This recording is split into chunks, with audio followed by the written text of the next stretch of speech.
Hello, welcome back to my channel Pakis Tutorial. আৰু আজি মই তোমালোকক পঢ়াবলৈ গৈ আছো Flamingo bookৰ first poem My Mother at 66 by Kamala Das. So এতিয়া কওঁ যে Kamala Das কোন? Kamala Das এজনী ইণ্ডিয়ান পয়েট্ৰিছ যোনে জন্ম হৈছিল মালাবাৰ কেৰেলা নামৰ ঠাইখনত 1934ত আৰু লগতে কওঁ যে কমলা দাসে হিউমেন লাইফৰ লগত যিবোৰ ৰিলেটেড থকা ষ্টৰি সেইবোৰ বা পয়েম সেইবোৰহে মানে পয়েট বা ষ্টৰি বনায় চ' তাৰে এক্সাম্পল হ'ল মাই মাদাৰ এট 66টো পয়েমটো কমলা দাসৰ নিজৰ মায়েকৰ ওপৰত ডেছক্ৰাইব কৰি লিখা এটা কবিতা চ' চাওঁ আহাচোন এই কবিতাটোত কমলা দাসে কি কৈছে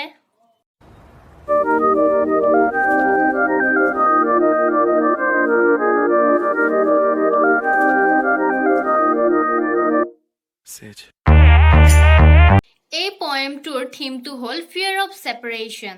যিটো কমলা দাসে নিজৰ লাইফৰ দুটা ষ্টেজত অনুভৱ কৰিছিল ফাৰ্ষ্ট ষ্টেজটো হ'ল ৱেন শ্বি ৱাজ চাইল্ডহুড আৰু ছেকেণ্ডটো হ'ল ৱেন শ্বি গ্ৰিউ আপ মানে যেতিয়া তাই সৰু আছিল আৰু যেতিয়া তাই ডাঙৰ হৈছিল দুটা ষ্টেজত লাইফৰ তাই অনুভৱ কৰিছিল যে ফিয়াৰ অফ ছেপাৰেশ্যন বোলা বস্তুটো কি আৰু এতিয়া আমাৰ মনত এইটো কুৱেশ্যন ৰাইজ কৰিব যে ফিয়াৰ অফ ছেপাৰেশ্যন মানেনো কি চ' ফিয়াৰ অফ ছেপাৰেশ্যন মানে এইটো এটা বস্তু যে যেতিয়া আমি এটা বস্তু হেৰুৱাৰ এটা ভয় যিটো আমি হেৰুৱাব কেতিয়াও নিবিচাৰোঁ সেই ভয়টো পয়েট কমলা দাসৰ আছিল যিটো এই ষ্টৰিটোত নিজৰ মায়েকৰ সহায়ত মানে ফুটাই তুলিছে এই পয়েমটোত কমলা দাসে কৈছে যে লাষ্ট ফ্ৰাইডে যেতিয়া তাই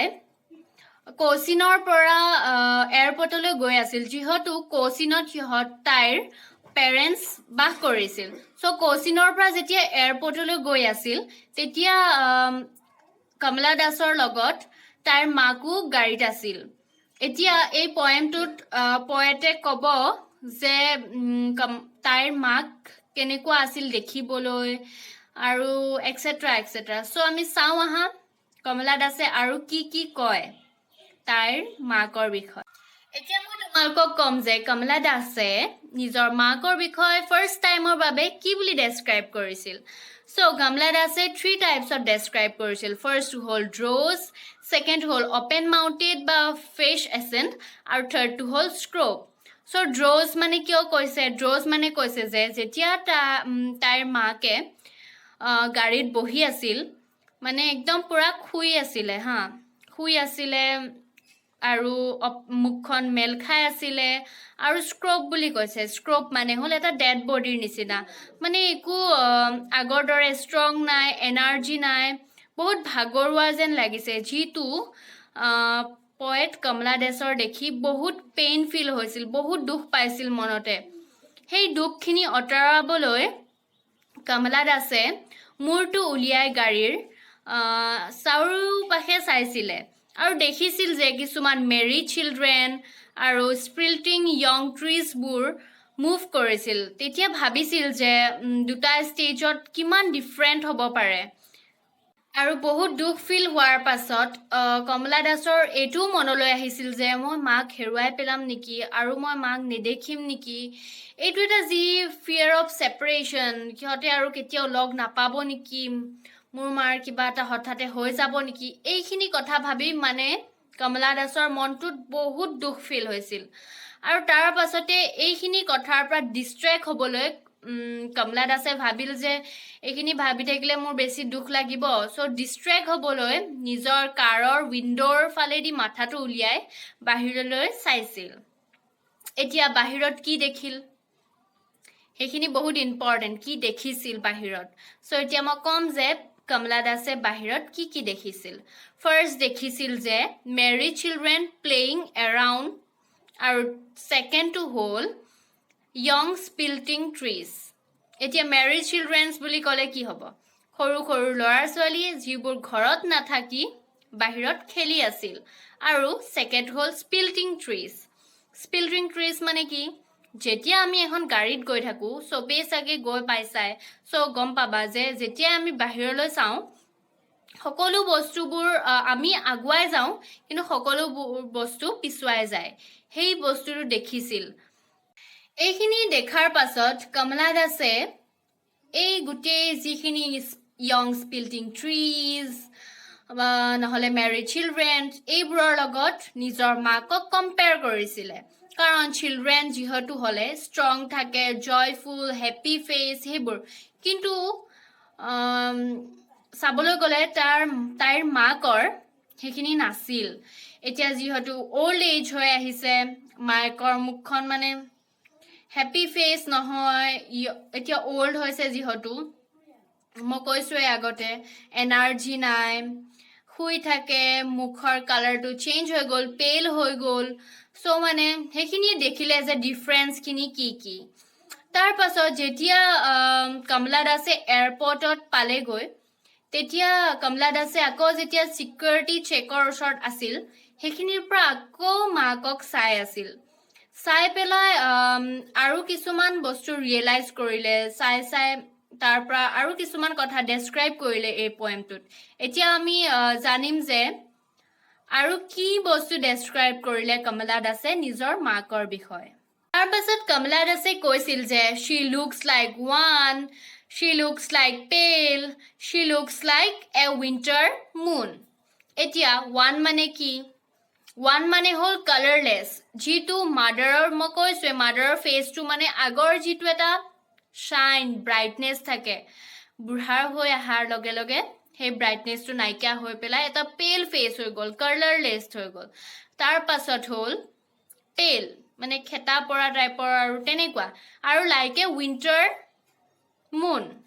এতিয়া উইণ্টাৰ মুন বুলি কিয় ক'লে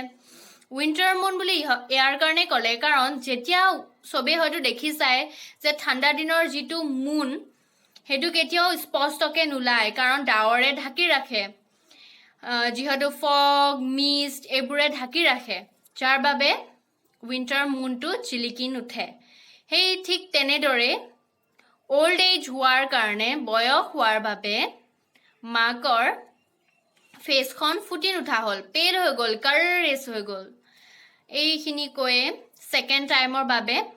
কমলা দাসে নিজৰ মাকৰ কথা ডেছক্ৰাইব কৰে এতিয়া কমলা দাসে কৈছে যে যেতিয়া কমলা দাসে ছিকিউৰিটি চেকৰ পৰা মাকক চাই আছিল তেতিয়া ৰিয়েলাইজ কৰিছিল এটা ফেমিলিয়াৰ ইকনি এতিয়া ফেমিলিয়াৰ ইকনি মানে কি ফেমিলিয়াৰ ইকনি মানে এনেকুৱা এটা বস্তু যিটো তাই চাইল্ডহুডতো ৰিয়েলাইজ কৰিছিল চাইল্ডহুডতো ভাবিছিল যেতিয়া তাই সৰু হৈ আছিল তেতিয়াও ভাবিছিল যে মোৰ মা নাইকিয়া হৈ যাব নেকি আৰু ছেইম সেই ফিলিংছটো এতিয়াও ডাঙৰ হৈ সেনেকুৱা লাগিছে যে মই মাক আৰু নেক্সট দেখা নাপাম নেকি ঠিক তেনেদৰে তাৰ পাছত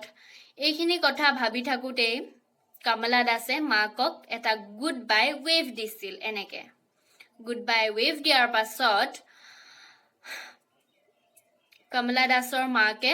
অনলি স্মাইল আৰু স্মাইল মানে অনলি হাঁহিয়ে আছিল এতিয়া এই আৰু কৈছিল কমলা দাসে যে চি ইউ আম্মা চুন বুলি আৰু সেইখিনি কোৱাৰ লগতে কি কৰিছিলে স্মাইল এণ্ড স্মাইল এইখিনিতে এইটো যোনটো চি ইউ আম্মা চুন সেইটো হ'ল কি পাৰ্টিং ৱৰ্ড যিটো বহুত মানে আহি থাকে কি আছিল পাৰ্টিং ৱৰ্ডটো সেইটো হ'ল কি চি ইউ আম্মা চুন আৰু তাৰ পাছত মাকে কি কৰিছিল স্মাইল এণ্ড স্মাইল এই যে থ্ৰীবাৰ স্মাইল ক'লে সেই থ্ৰী স্মাইল তিনিটাৰে বেলেগ বেলেগ মিনিং চ' ফাৰ্ষ্ট মিনিংটো এতিয়া সেই তিনিটা স্মাইলৰ মিনিং কি ফাৰ্ষ্টটো হ'ল ৰিয়েলাইজ ছেকেণ্ডটো হ'ল ব্ৰেভ আৰু থাৰ্ডটো হ'ল কি hope to C her mother next time এতিয়া ফাৰ্ষ্টটো কৈছে যে কি কৈছিলে ৰিয়েলাইজ মাকে ৰিয়েলাইজ কৰিছিল যে মোৰ বহুত মানে বয়স হৈছে মই আৰু চাগে মোক নেদেখিবই তেনেকুৱা টাইপৰ আৰু ছেকেণ্ড হ'ল ব্ৰেভ কিন্তু ব্ৰেভ হয় সাহসী হৈ দেখুৱাইছিল যে এইটো এনেকুৱা এটা ভাবা নাই মাকে কাৰণ যদি সেই মানে দুৰ্বল হৈ দেখায় তেন্তে কমলা দাস বহুত উইক হৈ যাব, বহুত ভয় খাব, পেইন হ'ব, সেইকাৰণে ব্ৰেভ হৈ পেলাই সেই স্মাইলটো দিছিল। আৰু তাৰ লগতে আৰু এটা স্মাইল, মাকে সেই থাৰ্ড স্মাইলটো কি আছিল? Hope to C her mother next time. মানে তাইও মানে আশা কৰিছিল যে কমলা দাসে আকৌ মোক আহি দেখক। এইখিনিয়ে আছিল ডিফাৰেঞ্চ। আৰু এইখিনি কৈয়ে কমলা দাসে পয়েমটো ফিনিছ কৰিলে। আৰু ময়ো ফিনিছ কৰিম এতিয়া। চ' কৈ দিওঁ যে ইয়াৰ ইম্পৰ্টেণ্ট কুৱেশ্যন এনচাৰ্ছখিনি মই দি দিম।